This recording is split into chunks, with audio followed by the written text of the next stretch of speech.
In this video, we are going to make the weapon detection work in our client-side application.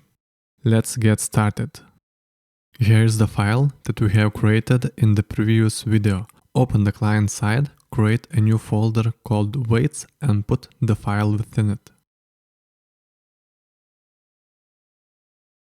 After that, open detection.py within a code editor. At first, we need to add these imports. Then we'll use readNet function to load the neural network to the net variable. We need to provide path to the weights file and path to the CFG file. You need to use the same CFG file that you have used for training. The link for the file that I have used will be down in the comments.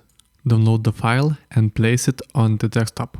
Then, within the client side, create a new folder called CFG and place the file within it. After that, we need to define classes list and populate it with data from object.names file. For it to work, we need to create object.names file within our client-side folder.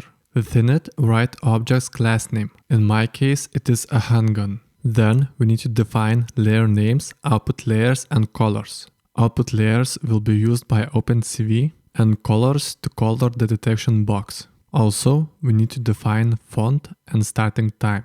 Then, within the while loop, define blob, set it as an input, and define outs variable. Then, we will need lists of class IDs, confidences, and boxes. After that, we need to double loop our outs variable to get detection data. We will need scores, class ID, and confidence.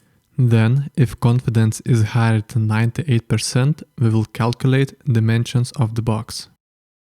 After that, we need to put the data in the lists that we have defined before. Then, we need to get indexes of the boxes from NMS boxes function. We will use these indexes to draw boxes around detected objects. To display detection, we need to loop through our boxes list.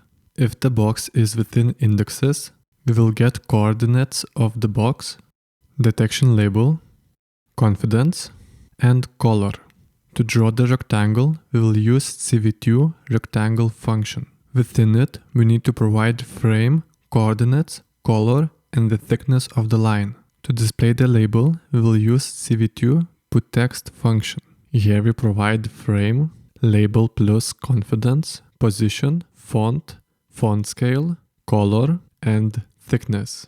Then we need to calculate elapsed time, and if the elapsed time is more than 10 seconds, we will save the frame. Finally, we need to define save detection function, which is going to save the frame and print within the console. Create a new folder called saved frame, where our frame is going to be saved. Now we can test the application. Enable the environment, open the console, and type python main.py.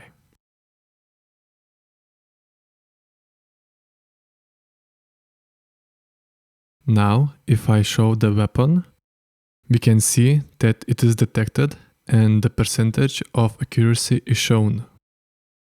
If we stop it and look at the console, we can see that the frame was saved.